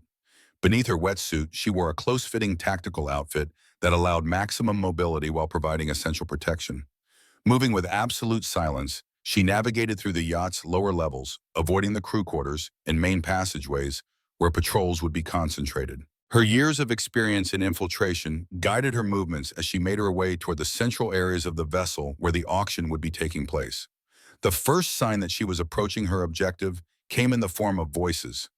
Fragments of conversation in multiple languages filtering through a ventilation grate above her head. Vanessa paused, listening intently. Russian, Mandarin, Arabic, the languages of the buyers Blackwood had assembled. She continued forward, now moving with heightened caution. Ahead, a passageway opened onto a more brightly lit area that appeared to be a service corridor adjacent to the yacht's main conference room. Vanessa pressed herself against the wall, edging forward until she could see through a partially open door into the space beyond. What she saw made her blood run cold with fury. Admiral William Blackwood, the man who had once been her mentor and commanding officer, stood at the head of a polished conference table surrounded by men and women whose faces belonged on international most wanted lists. Behind him, a massive display screen showed classified files detailing the identities, capabilities, and current locations of Phantom Tide operators. As you can see, Blackwood was saying to his audience, these assets represent the finest training and operational experience your organizations could acquire. Each individual has been personally validated through years of field performance. On the screen, Vanessa saw her own file photographs from operations that officially never existed, psychological profiles that detailed her methods and vulnerabilities, and most damning of all, recent surveillance photos from Pine Creek showing her civilian identity. But it was the figure seated at the far end of the table that made Vanessa's heart stop. Nathan Morgan sat bound to a chair, his face bearing the marks of mistreatment, but his eyes still defiant. He was alive, conscious, being used as both demonstration and leverage. What troubled her most was the subtle differences in his bearing, a certain rigidity to his posture, a blankness behind his eyes that hadn't been there before. The physical evidence of psychological conditioning. This particular asset, Blackwood continued, gesturing toward Nathan, survived our most challenging operation and has intimate knowledge of our deep cover protocols. His sister, unfortunately, was eliminated during yesterday's extraction attempt, but he retains significant intelligence value. Blackwood moved to stand behind Nathan, placing his hands on his shoulders in a grotesque parody of mentorship. However, the true value of these assets isn't just their knowledge or skills, it's their potential for repurposing. A murmur went through the assembled buyers. Through methods we've developed over the past 3 years, Blackwood continued, we can recondition these operators to serve new masters with the same loyalty and effectiveness they once showed to their original handlers. Vanessa's jaw tightened at the lie, understanding its purpose. Blackwood was telling his clients that they were getting exclusive access to both information and weaponized human assets, that there would be no repercussions from surviving operators. She studied the room carefully, counting guards, noting positions, identifying the most immediate threats. 8 Chimera operators positioned strategically around the perimeter, 2 more at each exit, Blackwood himself undoubtedly armed, and the 12 buyers, some of whom would certainly have combat training. The odds were prohibitive even for someone of her abilities. But Vanessa had never been one to let odds determine her actions. She retreated silently to a more secure position and activated her comm unit tuned to the frequency they had established with Reynolds' team. Phantom to control. I have eyes on the package and the auction. Primary target is present with approximately 20 armed hostiles and 12 principals. Control copies. Reynolds responded, his voice calm in her ear. Diversion team is in position. Timeline. Vanessa glanced at her watch. Auction appears to be underway. Recommend immediate execution of diversion to draw security resources topside. Understood. Diversion commencing in 3 minutes. Confirm ready status. Ready, Vanessa replied, checking her weapons one final time. Be advised, package appears to have been subjected to Lazarus protocol. Proceed with extreme caution upon boarding. Copy that. Stay safe, Phantom. She made her way back to the observation position, watching as Blackwood continued his presentation, now displaying training footage of Phantom Tide operators in action. The buyers were clearly impressed, several engaging in quiet bidding discussions among themselves. In her ear, Reynolds counted down. Diversion in 3, 2, 1. In the distance, Vanessa heard the dull thump of an explosion, followed by alarms blaring throughout the yacht. The fishing vessel, now positioned to appear as if it had suffered a catastrophic engine failure, was billowing smoke and drifting toward the Cerberus, a seemingly innocent maritime emergency that would require security attention. The effect in the conference room was immediate. Several of the guards moved to the exits, receiving instructions through their communication systems. Blackwood himself looked annoyed at the interruption. Ladies and gentlemen, he said smoothly, we appear to have a minor security situation. Please remain seated while my team addresses it. We'll resume momentarily. As guards began to file out, reducing the opposition by nearly half, Vanessa prepared for action. She removed 2 specialized grenades from her gear, flashbangs, modified to maximize disorientation, while minimizing the risk of permanent damage to anyone she didn't intend to harm. Through her earpiece, Reynolds provided updates. Security teams responding to the diversion, boat team ready for your signal. Vanessa waited until the precise moment when the remaining security was most distracted by communications about the developing situation outside. Then, with practiced efficiency, she rolled the grenades into the room and withdrew momentarily. The world erupted into blinding light and disorienting sound. Before the echoes had faded, Vanessa was moving, flowing into the room like a force of nature unleashed. The first guard went down before he could recover a precision strike, rendering him unconscious without killing him. The second and third fell in rapid succession, victims of the close-quarters combat techniques that had made her legendary. The buyers scattered in panic, some diving under the table, others rushing for exits only to find them blocked by the chaos. Vanessa moved through the room with fluid precision, neutralizing threats with the cold efficiency that had defined her military career. When the immediate opposition had been eliminated, she turned to find Blackwood standing calmly at the head of the table, a pistol aimed at Nathan's head. Impressive as always, Chief Morgan, he said, his voice carrying the same authoritative tone she remembered from years of briefings and operations. Or do you prefer Phantom? Let him go, Admiral. Vanessa replied, her own weapon trained on Blackwood. It's over. Blackwood smiled, the expression not reaching his eyes. Nothing is ever truly over in our line of work. You know that better than most. He pressed the muzzle of his pistol against Nathan's temple. Lower your weapon or watch your brother die. Again. Nathan's eyes met Vanessa's across the room, a connection between siblings who had believed each other dead for years. Despite his battered appearance, she could see the same determination that had characterized him throughout his career. Don't do it, Ness, Nathan called, using the childhood nickname only he had ever used. Finish the mission. Vanessa's expression didn't change, but her mind was racing through tactical options, calculating angles, timing probabilities, the mental mathematics of life and death that had defined her professional existence. You won't kill him, she said to Blackwood, her voice steady. He's too valuable as a bargaining chip. Perhaps, Blackwood acknowledged, but there are degrees of damage that fall short of death. How many fingers do you think he needs to remain valuable? The standoff stretched tension, filling the room as the remaining conscious buyers watched in horrified fascination. Why did you do it? Vanessa asked, her weapon unwavering. You were respected, honored. You had everything. Something dark flickered across Blackwood's face. I had nothing. 30 years of service, of sacrifice, of watching good operators die because of bad decisions made by politicians who never saw combat.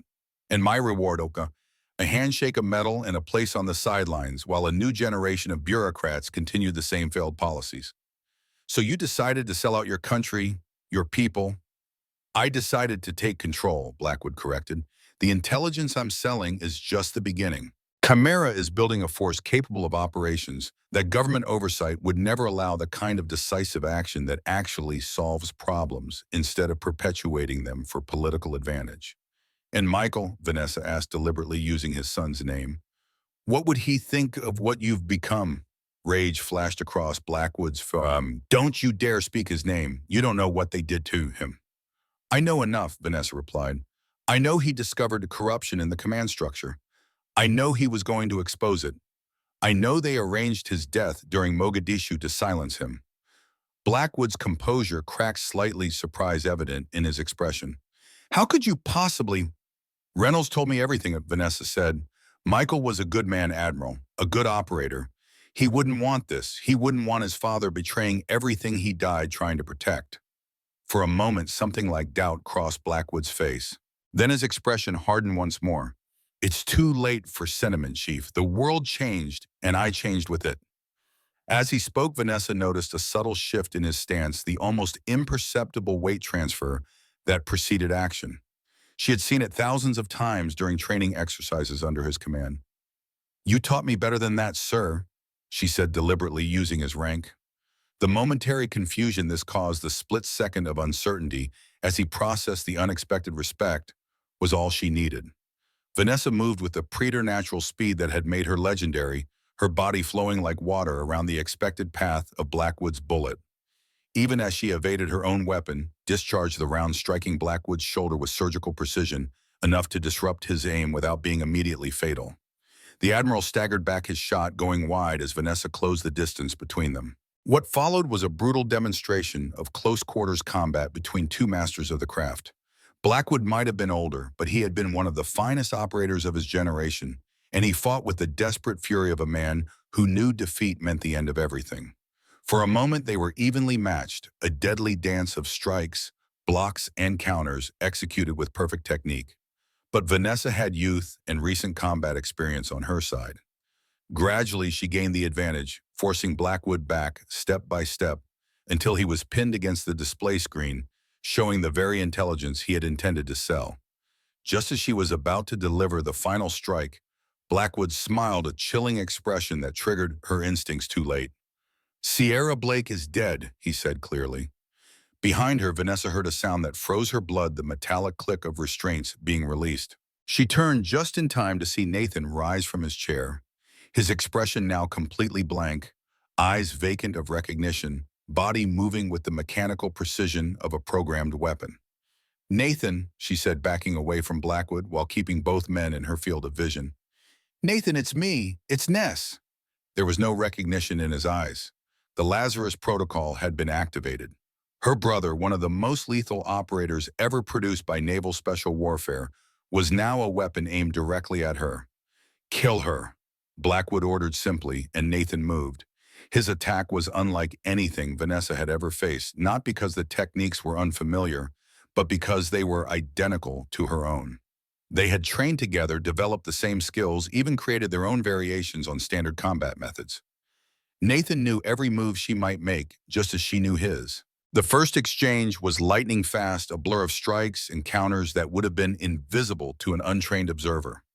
Vanessa found herself fighting defensively, unwilling to use lethal force against her own brother while trying to avoid his attempts to kill her. Nathan, listen to me, she said between blocks and evasions. This isn't you. You're being controlled. His only response was to press the attack more aggressively. A knife had appeared in his hand, standard phantom-tied tactical blade, razor-sharp and designed for silent kills. Vanessa narrowly avoided a slash that would have opened her carotid artery, countering with a strike to Nathan's shoulder that would normally create an opening. But he absorbed the blow without flinching the pain, apparently not registering through whatever programming controlled him. You can't reach him, Blackwood said, watching the deadly dance with evident satisfaction. The conditioning is too deep. He'll keep fighting until one of you is dead. Vanessa knew he was right. The precision of Nathan's attacks, the blank expression, the complete lack of response to pain or her voice all indicated a level of conditioning that couldn't be broken through in the middle of combat. She had to make a decision, continue fighting defensively, and eventually lose to Nathan's relentless assault, or take offensive action that might seriously injure or kill her own brother. Then she remembered something from their childhood, long before Phantom Tide, before the Navy, before they became weapons instead of people. A promise they had made to each other when their father died. A code phrase that meant absolute truth no matter what. As Nathan lunged forward with another potentially lethal strike, Vanessa dropped her defensive posture completely, a move so unexpected it created a microsecond of confusion even in his conditioned state. "Starlight Promise," she said clearly using their childhood code phrase. "I came back for you." For just an instant, something flickered in Nathan's eyes, a momentary recognition, a fragment of his true self fighting through the conditioning. His attack faltered the knife, stopping just short of Vanessa's throat. It was enough. In that moment of hesitation, Vanessa executed a precision strike to a nerve cluster at the base of his skull, a phantom tide technique designed to render an opponent unconscious without permanent damage. Nathan collapsed and Vanessa caught him before he hit the floor, lowering him gently despite the imminent threat Blackwood still posed. She turned to find the Admiral with his weapon raised once more, his expression a mixture of rage and disbelief. "Impossible," he said. "The conditioning was absolute. We tested it dozens of times."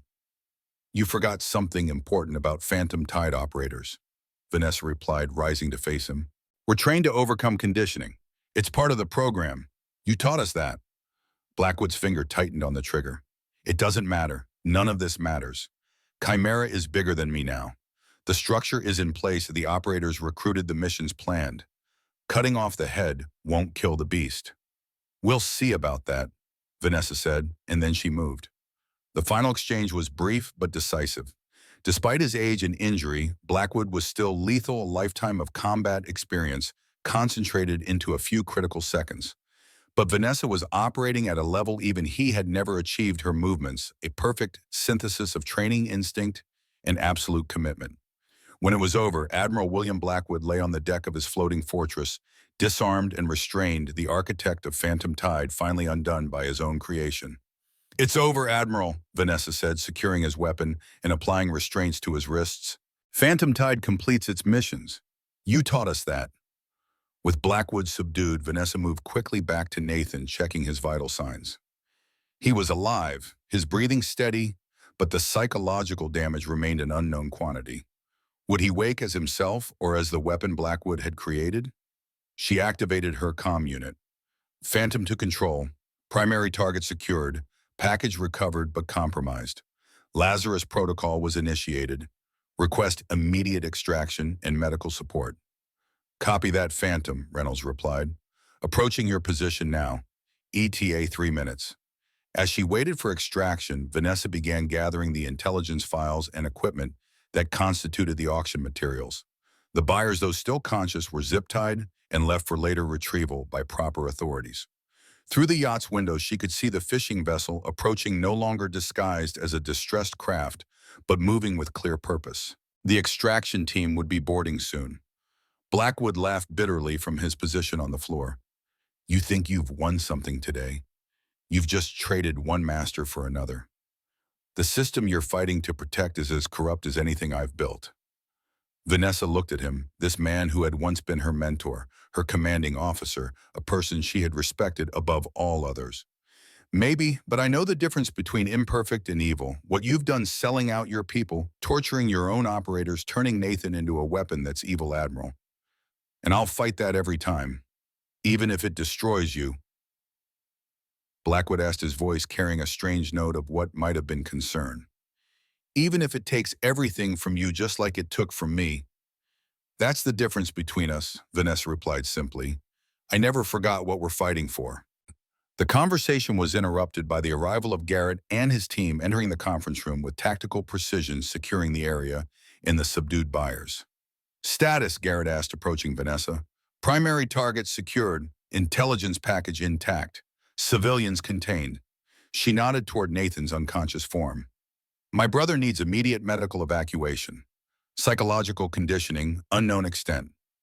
Garrett nodded, immediately relaying the information to the rest of the team. Special operators understood priorities, mission, team, self in that order. The extraction wasn't smooth. It never was in real operations. They encountered resistance from returning security teams, forcing Vanessa and the others to fight their way to the extraction point. But with Reynolds coordinating from the vessel and Garrett's team providing support, they eventually made it off the Cerberus, bringing with them both Blackwood and the complete intelligence package he had intended to sell. The most difficult part was transporting Nathan, who remained unconscious throughout. Vanessa refused to leave his side even when it complicated their movement through contested areas of the yacht. He was the reason she had come back from the shadows, and she wasn't going to lose him again. As the fishing vessel moved away from the yacht at full speed, Vanessa stood at the stern watching the floating fortress recede into the distance. 8 years of hiding, of living a life that wasn't hers, had come to an end. The ghosts of Phantom Tide had emerged from the shadows to complete one final mission. But the cost had been high. Nathan's mind had been violated, turned against itself.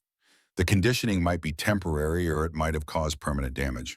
And the organization Blackwood had built, Chimera, remained at large, a shadow network of disaffected operators and intelligence officers with access to classified information and tactics. This wasn't over. It was just beginning. 2 weeks later, Vanessa sat beside a hospital bed in a secure military medical facility, watching her brother's sleeping form. The doctors had been cautiously optimistic. The psychological conditioning, while extensive, hadn't completely overwritten Nathan's core personality. The fact that he had hesitated when Vanessa used their childhood code phrase indicated that his true self remained intact beneath the programming. Recovery would be slow, painful, and uncertain. But for the first time in 8 years, there was hope. Reynolds entered the room quietly, his movements still carrying the deliberate precision that decades of operational experience had ingrained in him. "How is he?" the older man asked, taking a seat on the other side of the bed. "Better," Vanessa replied. "He recognized me this morning. Remembered some things from before Mogadishu. The doctors say that's a good sign." Reynolds nodded. Nathan always was stubborn, too stubborn to let Blackwood's conditioning beat him. "What about Chimera?"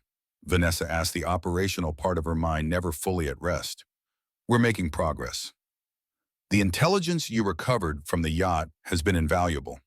We've identified key personnel, operational bases, financial networks. It's going to take time to dismantle completely, but we've got them on the defensive." And Blackwood, secure at a black site facility. He's talking not out of cooperation but pride. He wants us to know how brilliant his operation was, how thoroughly he infiltrated our systems. Vanessa nodded, unsurprised. Blackwood had always had an ego. It was one of his few vulnerabilities. "And Pine Creek?" she asked, though she already knew the answer. Reynolds gave her a searching look. "Cleanup operations are complete. The cover story has been established: domestic terrorism incident successfully resolved by federal authorities. The civilians have been debriefed and returned to their homes. And Sierra Blake? Officially listed as a casualty of the incident. Death certificate has been processed. For all legal purposes, she no longer exists." Vanessa absorbed this information without visible reaction. She had known this would be the outcome. Sierra Blake had been a fiction, a necessary disguise. Now that her cover was blown, that identity had to be formally terminated.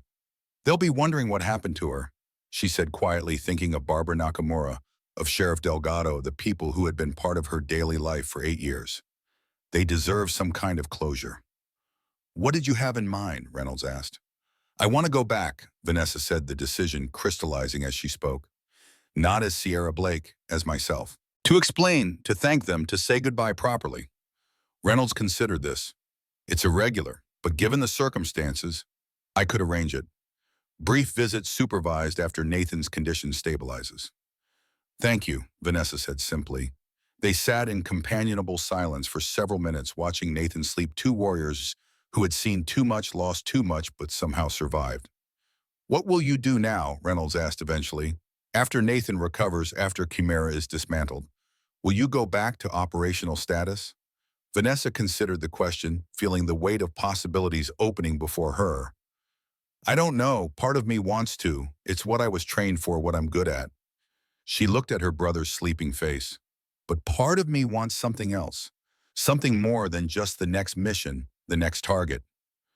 You could have both, Reynolds suggested. Santos has been discussing a new program specialized training for select operators focused on deep cover and counterintelligence, building on what we learned from Phantom Tide, but with better oversight, better support systems. He smiled slightly. They need someone to run it, someone who understands both the operational requirements and the human cost. Vanessa raised an eyebrow. You're offering me about considering your options, Reynolds corrected, when you're ready, after everything is settled. Nathan stirred in his sleep, his expression momentarily troubled, before settling again. Vanessa reached out, resting her hand lightly on his arm, a sister's instinctive gesture of comfort. I'll think about it, she promised. 3 months later, a black government SUV pulled into Pine Creek, winding along the familiar mountain road that Vanessa had traveled countless times during her years as Sierra Blake. The town looked much as she remembered it, the same small businesses lining Main Street, the same rustic charm that had made it the perfect hiding place for someone who needed to disappear. But there were differences, too. The community center had been repaired following the damage it sustained during the Chimera incursion. Several buildings sported fresh paint or repairs, the physical evidence of a town healing from trauma. The SUV stopped in front of the Blue Pine Diner. Through the windows, Vanessa could see that it was busy, the morning rush, in full swing, just as it had been when she worked there. For a moment, she hesitated, the weight of the past heavy upon her. You don't have to do this, Reynolds said from the driver's seat. Yes, I do, Vanessa replied and opened the door. The bell above the door chimed as she entered, the familiar sound sending a wave of memories washing over her. Conversations paused as heads turned toward the newcomer, and Vanessa found herself the center of attention in a way Sierra Blake had always carefully avoided. Barbara Nakamura emerged from behind the counter, freezing, when she saw who had entered her diner. For a long moment, the two women simply looked at each other, one who had offered sanctuary without knowing it, the other who had lived a lie for 8 years. Hello, Barbara, Vanessa said simply. The older woman studied her for a long moment, taking in the differences. Gone was the carefully constructed persona of Sierra Blake. Vanessa Morgan stood before her in simple civilian clothes, her posture and bearing reflecting her true identity, confident, purposeful, unapologetic. I wasn't sure I'd ever see you again, Barbara said finally. I wasn't sure I'd come back, Vanessa admitted, approaching the counter. But I needed to. Barbara nodded in understanding. Coffee, please. As Barbara poured a cup with the same efficient motion she had used thousands of times before the diner door opened again, Sheriff Frank Delgado entered, pausing when he saw Vanessa before continuing to his usual booth. Morning, he said, the casual greeting belying the significance of her presence. Morning, Frank, she replied, carrying her kefi to join him. How's the town recovering, he said simply. People have questions, of course. Not every day your local waitress turns out to be a secret military operative who saves the town from armed mercenaries. Vanessa sipped her coffee, appreciating the familiar taste. What did you tell them? The truth mostly, that you were in witness protection, that the men who came were trying to find you, that you and some colleagues dealt with the situation. He shrugged. The details don't matter much to folks around here. What matters is you protected them when it counted. Barbara joined them, sliding into the booth opposite Vanessa. So who are you really? My name is Vanessa Morgan, she replied, offering the truth as a gesture of respect. Former Chief Petty Officer, United States Navy. And now, Barbara asked. Vanessa glanced out the window to where Reynolds waited in the SUV. Now I'm starting something new, training others to do what I did, but with better support, better protocols. She looked back at Barbara, making sure what happened here doesn't happen to other towns, other people. Barbara studied her face, seeing past the calm exterior to the complexity beneath. You saved a lot of lives that night, not just here from what the government people told us afterward. I did what I was trained to do, Vanessa replied simply. No, Frank interjected. You did more than that. You could have run, could have saved yourself and left us to fend for ourselves. But you came back for us. That wasn't training, that was character. Vanessa felt a strange tightness in her throat, an emotion she wasn't accustomed to acknowledging. I owed you that much. You gave me 8 years of peace, a place to heal even if you didn't know that's what you were doing. Your brother, Barbara asked gently. Did you find him? Yes, Vanessa confirmed. He's recovering. It's a long process, but he's getting better. They talked for nearly an hour, not about classified operations or government secrets, but about the town, about the repairs to the community center, about old Tom Morrison's new fishing stories that were even less believable than before. It was strange and familiar at once, this conversation with people who had known her without knowing her. Eventually, Vanessa glanced at her watch and sighed. Have to go. There's a transport waiting. Will we see you again? Barbara asked as they stood. I don't know, Vanessa answered honestly. My work takes me all over, but maybe, someday. They walked her to the door, these two people who had been unwitting anchors during her years in hiding. At the threshold, Barbara surprised her with a hug, a gesture of affection Sierra Blake would have deflected, but that Vanessa Morgan accepted with genuine warmth. Be safe out there, Barbara said softly. I'll try. Vanessa promised. She walked to the waiting SUV with measured steps, aware of the eyes watching from the diner windows. As she slid into the passenger seat, Reynolds glanced at her questioningly. Okay, he asked simply. Vanessa looked back at the Blue Pine Diner one last time, at the place that had been the center of Sierra Blake's carefully constructed life. Yes, she said. I think so. As they drove out of Pine Creek following the winding mountain road toward the future that awaited them, Vanessa felt a strange sense of peace. She had come to this town 8 years ago as a ghost, a phantom seeking anonymity and escape. She was leaving it now as herself, still carrying the skills and memories of Phantom Tide, but no longer defined solely by them. The road ahead would not be easy. Nathan's recovery would take time. Chimera would not be dismantled without resistance. The new program she was helping to build would face challenges both operational and ethical. But for the first time since Mogadishu, Vanessa Morgan was moving forward, instead of hiding, living, instead of merely surviving. Some ghosts became legends, some legends became real. And Vanessa Phantom Morgan had become both a warrior who had learned to live in peace, a ghost who had found her way back to life, a woman who had reclaimed her true name and purpose. As Pine Creek disappeared around a bend in the road, Vanessa didn't look back again. The future, with all its challenges and possibilities, was calling. And this time she was answering as herself.